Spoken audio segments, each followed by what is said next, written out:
Welcome to another episode. Andito na naman tayo. At kung napapansin ninyo, kung bakit parang may mga safe sa likod namin. Yan ay nandito kami sa Vault. It's this hidden bar inside Tito's Latin Barbecue and Brew located here in Green Hills. So thank you so much for having us. At syempre, dahil napaka-special ng lugar na to, dapat very special din yung guest natin. Special child. Ito kasama ko to sa Stars on the Floor. Sobrang idol talaga namin tong lahat. Parang nagsisimula pa lang kami sa buhay namin. Napapanood namin siya sa I know. Idol na talaga siya ng mga dancers all over the Philippines. At love me like you do. Oo, pinasikat Siyempre, niya idol lang ko din yun kasi galing din ng PBB. Grabe. Eto na talaga, the one and only Zeus Collins! Woo! Grabe. Hello po sa inyo lahat. Hello po. Hello. Mga kaedad ko to eh. Mga naman. kasabayan ko lang to sa Oo ano eh. naman. Hello. Maraming salamat na-imbitahan ako dito kasi napapanood ko to sa mga ano eh. FYP, lumalabas sa akin to. Oo, tulungan ka naman namin para sumikat ka naman. Oo nga eh. Kailangan ko talaga to. Masyadong kilala ng Kailangan mga ko tao. kailangan magpabibo ko dito para talagang sige. Baka ma-regular ka dito sa sa Triggered. Dahil nga mga magkaka-age lang naman tayo, di ba? So, eto na nga. Syempre, kakatapos lang ng finale ng Stars on the Floor. So, kamusta? Tapos na ba? Tapos na. Ah, Ano ba? tapos Hindi ka na ba to. awe? Tapos na. Nag-rehearse ako kanina eh. Iba ata yun eh. Iba Oh, yun. ibang So, show. ano nararamdaman mo ngayon na, wow, tapos na yung show after 6 months?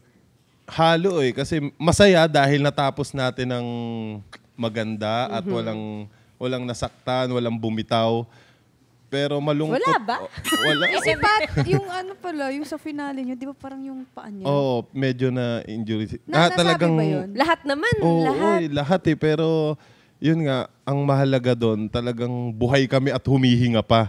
Kasi, pero meron ding lungkot dahil namimiss ko talaga kung ano nga yung routine na ginagawa namin palagi, rehearsal, pagod, kahit na ganun yung nararamdaman namin.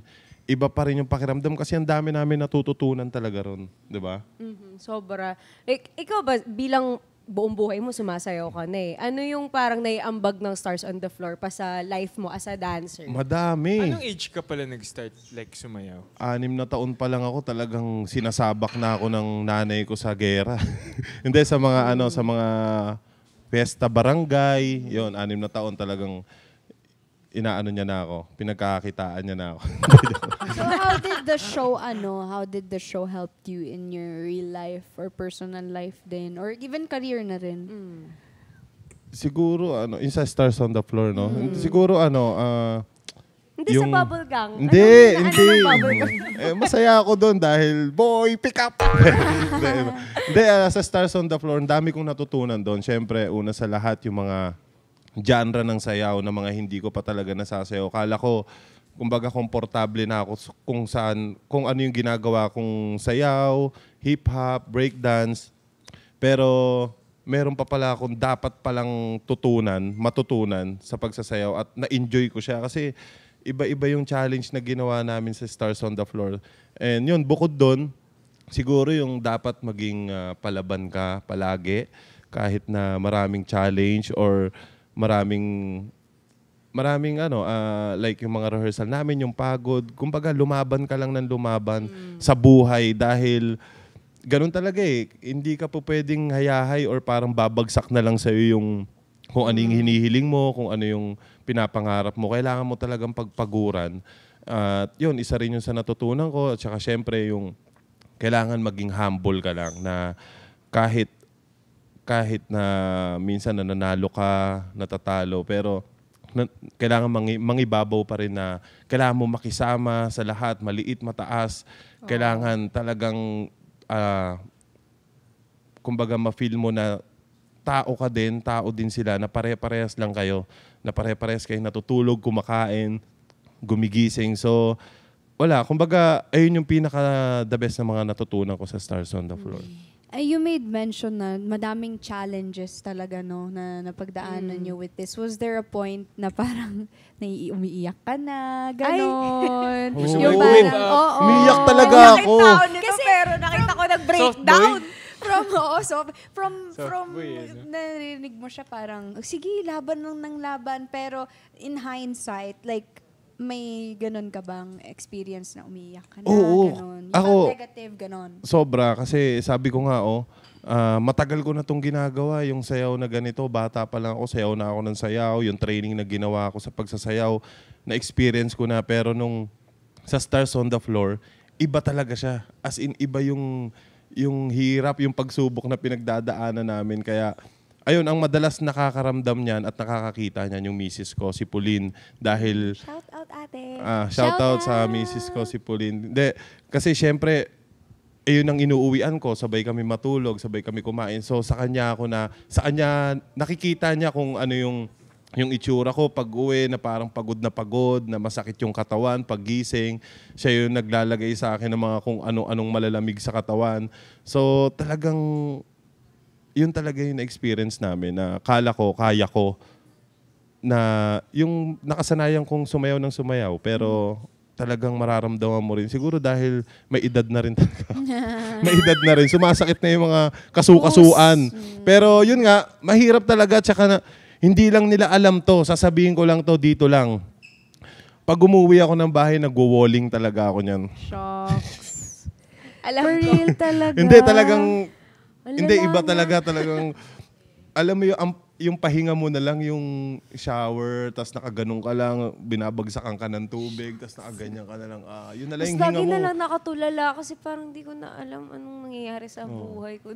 Sobra. Kasi kala mo, pag umuwi ka ng bahay after rehearsal ng mga training namin, kala mo makakapag-relax ka na. Hindi rin eh. Kasi iniisip mo pa rin Yung steps na steps, dapat yung- ganito, dapat ganito, paano ba to? Ganito yung timing niya. So, yung katawan mo, relax, pero yung utak mo, gumagana pa din. Lalo na kapag may mga bawa sa rehearsal mo nung araw na yun, may mga lifting na hindi kayo nagawa, Oo. may part ng sayaw na hindi nyo makuha. Pag uwi mo parang, paano ba kasi ito? Paano ba yung gagawin?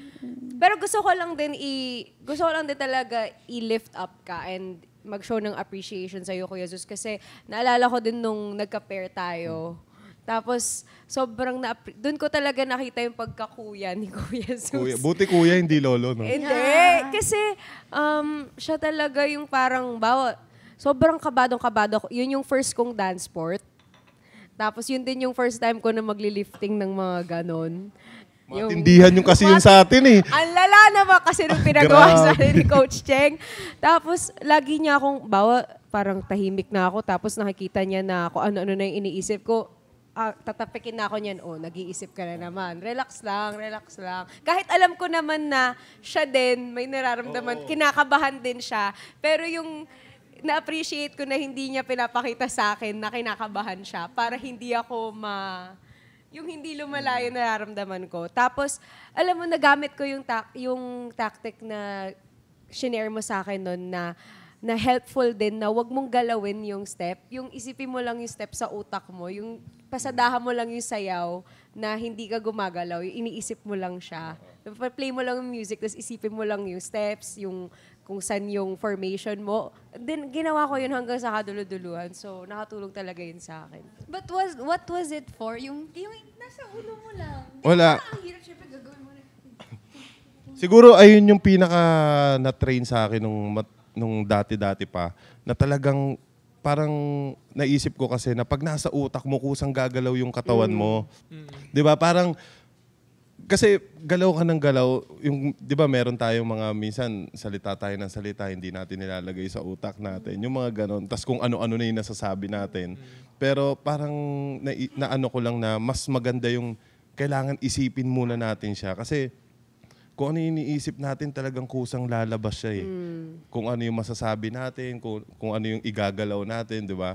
So, napaka-powerful nung kung ano yung nasa utak natin.